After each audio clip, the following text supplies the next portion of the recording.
लाला और सौराब लाला हवेली आ गए हैं, मगर बानू बीबी नहीं है उनके साथ। क्या मतलब?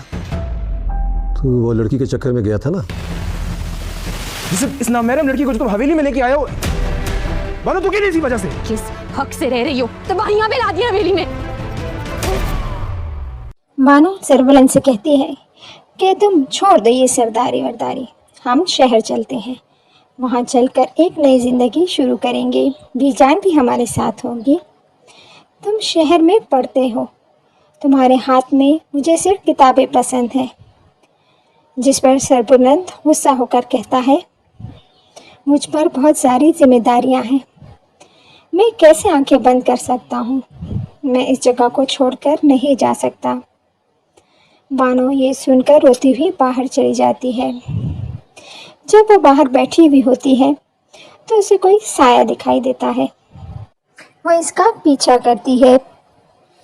पीछा करते हुए वो एक कमरे तक पहुंच जाती है, जहां उसे अपनी नौकरानी शहरबानो और भाई की आवाज़ आती है।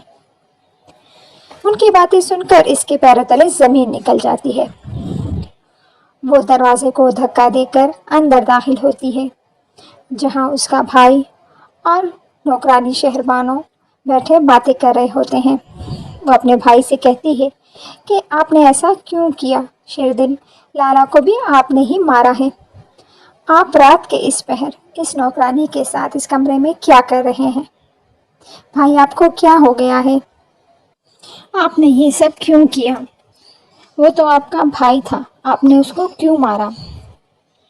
बानो और लाला के दरमियान तकरार इस कदर बढ़ जाती है कि बानो भागकर पिस्तौल उठा लेती है। ऐसे में लाला उससे पिस्तौल लेने की कोशिश करता है, पर गोली बानो को लग जाती है। लाला को जब ये एहसास होता है कि मैंने क्या कर दिया और अब क्या होगा, वो गूंग को आवाज़ें देने लगता है। वो लोग एक मंसूबा बनाते हैं और बानो को पहाड़ों के नीचे फेंक देते हैं और ऐसे जाहिर करते हैं जैसे कुछ हुआ ही नहीं। सुबह सब लोग बानो को हवेली में ढूंढने लगते हैं। सरबुलंद को जब पता चलता है तो वो कहता है बानो हवेली में ही होगी, वो हवेली से बाहर कैसे जा सकती है?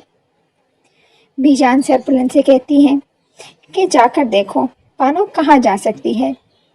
सरबुलंद बानो को ढूंढते हुए हवेली से बाहर चले जाते हैं। नीचे झाड़ियों में इन्हें बानो का दुपट्टा मिलता है। सरबुलंद को यकीन नहीं आता कि ये सब क्या हो गया है। जी दोस्तों, वीडियो पसंद आए तो लाइक, शेयर और सब्सक्राइब करें।